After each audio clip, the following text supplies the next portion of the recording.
से दूर, खबरों से भरपूर। फ्रेंड्स, ईद उल फित्र यानी मीठी ईद से ठीक पहले ऑल इंडिया इमाम ऑर्गेनाइजेशन के चीफ मौलाना डॉक्टर उमैर अहमद इलियासी साहब ने मीडिया और देश के नाम एक संदेश जारी किया है। उन्होंने देशवासियों से और ख़ास तौर से मुसलमानों से अपील की है कि वो ईद की नमाज़ अपने घरों में पढ़ें, लॉकडाउन का पालन करें, सोशल डिस्टेंसिंग का पूरी ईमानदारी के साथ ख्याल रखें। मौलाना की अपील इसलिए भी काफ़ी इम्पॉर्टेंट मालूम होती है क्योंकि जो खबरें आ रही हैं social media, Facebook, WhatsApp, Instagram, tweet, अलग अलग माध्यम से, उसमें ये आ रहा है कि नफ़रत फैलाने वाले लोगों ने, रोगी मीडिया से संबंधित लोगों ने पुरानी ईद की नमाज़ों की फ़ोटोज़ कलेक्ट कर रखी हैं। जैसे ही उनको मौका मिलेगा वो एक के बाद एक वायरल करने लगेंगे। अभी आपने दिल्ली में देखा होगा कि किस तरह से दुनिया की सबसे बड़ी पार्टी के सांसद ने एक फर्जी फोटो शेयर किया और किस तरह से एक धर्म विशेष के लोगों को बदनाम करने की कोशिश की। हालांकि इस संबंध में दिल्ली पुलिस की तरफ से कहा गया कि इस तरह के पोस्ट नहीं होने चाहिए, लेकिन यह दर्शाता है कि किस तरह से तैयारी हुई है एक विशेष धर्म के लोगों को बदनाम करने की। क्योंकि लॉकडाउन के दौरान जो विफलता है, जिस तरह से मजदूर एक के बाद एक मरने की खबरें आ रही हैं, जिस तरह से मजदूर बेसहारा हैं, जिस तरह से हमारी बस और तेरी बस के चक्कर में मजदूर पिस रहे हैं, तो कहीं ना कहीं इस पूरे मामले को डाइवर्ट करने के लिए अब ईद की नमाज का सहारा लिया जाएगा, उसके फोटोज शेयर किए जाएंगे। इसलिए आप लोगों से विनम्र विनती है कि कम से कम खास ख्याल रखें। आपने जैसे शॉपिंग नहीं की है, बधाई के पात्र हैं, पैसा बचा के रखिए, वक्त ज़रूरत काम आएगा। गरीबों की, परेशान हाल लोगों की मदद करिए। उसी तरह से अब एक और इम्तिहान, एक और अग्नि परीक्षा है। आपको इस परीक्षा में भी पास होना है कि आपको ईद की नमाज अपने घर में पढ़नी है, नहीं निकलना है, बिल्कुल नहीं निकलना है। अगर रियायत भी दी जाए, छूट भी दी जाए, तब भी नहीं निकलना है, क्योंकि इस छूट का फायदा आपको बदनाम करने के लिए इस्तेमाल किया जाएगा। याद रखिए, रोगी मीडिया के लोग, बड़ी खबर आ रही है इस वक्त, मुसलमान शॉपिंग के लिए निकले, किस तरह से आपको बदनाम करने की कोशिश हुई, लेकिन वो नाकाम बनाया आपने, नहीं निकले, धैर्य में कामयाब रहे। अब आपके लिए हेडलाइंस लगाई जाएंगी कि मुसलमानों ने बड़ी तादाद में लॉकडाउन की उड़ाई धज्जियां और ईदगाह में गए नमाज पढ़ने, सोशल डिस्टेंसिंग का नहीं किया गया पालन, इसलिए आपको बदनाम किया जाएगा। हेडलाइंस तैयार हो रही हैं, उसके पीछे पूरी ताकत लगा दी है रोगी मीडिया ने। रोगी मीडिया के इस प्रोपेगेंडे को, रोगी मीडिया की इस ताकत को, इस मंसूबे को आपको नाकाम बनाना है, इसका शिकार नहीं होना है। और अगर आप शिकार हो गए तो याद रखिए कि लम्हों ने खता की थी, सदियों ने सजा पाई, वो जबर भी देखा है तारीख की नजरों ने।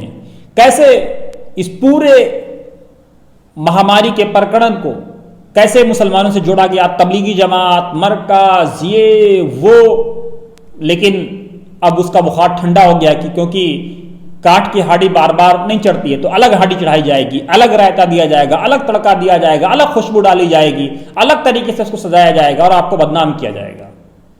इसलिए आप चौकन्ने रहिए, अपने टाइम को वेस्ट मत करिए, पॉजिटिव डायरेक्शन में अपनी एनर्जी को मूव करिए, आप बिल्कुल ना निकलें।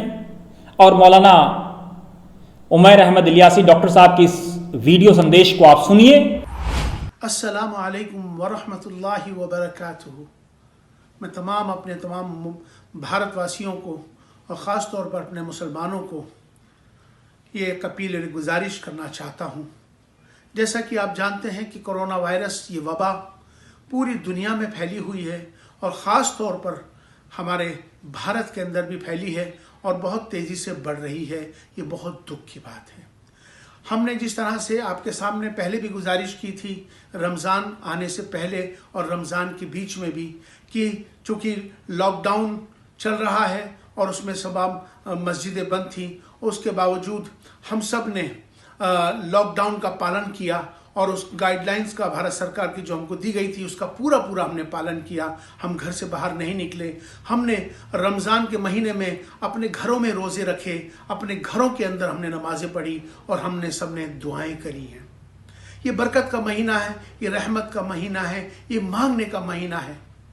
मैं फिर आपके सामने गुजारिश करना चाहता हूँ कि जैसा कि आपके सामने मालूम है, ईद आपके सामने है और ईद की नमाज भी आप अपने घर में पढ़ेंगे, क्योंकि ये वबा बहुत तेज़ी से फैल रही है और इसके फैलने से तमाम बहुत सारे नुकसानात हो रहे हैं। इसलिए सोशल डिस्टेंसिंग का हमें पूरा ख्याल करना है। सोशल डिस्टेंसिंग का मायने मतलब इतनी फासला हमारा हो कि वो हमारा कम से कम वो 1 मीटर का हो, उसको सोशल डिस्टेंसिंग कहा गया है। इसी तरह से हमारे पास मास्क लगा हो, क्योंकि अगर हमसे कोई छींक निकले या हम किसी तरह कोई हम पर छींके तो वो कम से कम वो हमारी तरफ ना फैल सके, इसका हमें ख्याल करना होगा। इसी तरह से हमें हाथ को सैनिटाइज करना होगा, बार बार धोना होगा, जिससे कि खाने पीने के वक्त में आपके हाथ से कहीं पे आपने हाथ छू लिया, वो आपके मुंह में चला गया तो कोरोना वायरस आपके लिए भी, आपके परिवार के लिए भी बहुत नुकसानदेह हो जाएगा।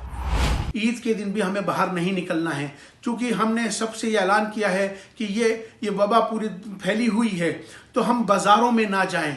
और बाज़ार वैसे भी बंद हैं, लेकिन अगर फिर भी हमें जाने नए कपड़े खरीदने की बिल्कुल ज़रूरत नहीं है। यह खुशी ज़रूर है, ईद ज़रूर है, लेकिन हम इस खुशी को अपने घरों के अंदर मनाएंगे। हम इसका ख्याल करें कि बाज़ार में जाके नए कपड़े नहीं खरीदेंगे।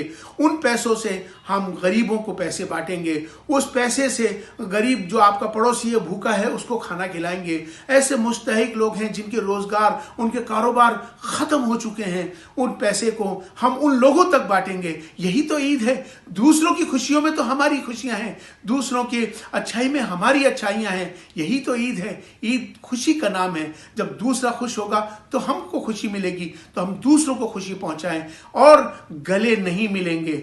अगर आपने किसी से गले मिले, आपने किसी से हाथ मिलाया, तो ये समझ लीजिएगा कि आपने वो दुश्मनी निभाई है। गले मिलना ईद पे बहुत अच्छी बात है। उसका मकसद यही होता है कि हम ईद पे गले मिलते हैं, अपनी दुश्मनी ख़त्म करते हैं। लेकिन ये वबा फैली हुई है, ये बिल्कुल उल्टा है। सबका नुकसान हो जाएगा, तो ये ईद की खुशियां उनके यहाँ मातम बन जाएगा। तो मेरी सबसे गुजारिश है कि इसका ख्याल करेंगे, घर में ही रहेंगे और गैदरिंग बिल्कुल नहीं होने देंगे, क्योंकि अभी हमें खुद को संभालना है। सरकार अपनी जिम्मेदारी है, निभाती है। सरकार की अपनी गाइडलाइन से कर रही है, लेकिन हमारी भी तो अपनी कोई जिम्मेदारी है। हम उस जिम्मेदारी को निभाएंगे। हम अपने आप भी बचेंगे, दूसरों को भी बचाएंगे। इसी का तो नाम ईद है। दोस्तों जरूर आप कमेंट बॉक्स में अपनी राय दें कि आपको कैसा हमारा एपिसोड लगा। आप इसको शेयर करना, लाइक करना, सब्सक्राइब करना ना भूलें, ताकि वतन समाचार के माध्यम से सही और सटीक जानकारी बिना किसी ब्रेक के आप तक पहुंचती रहे। जय भारत, जय संविधान।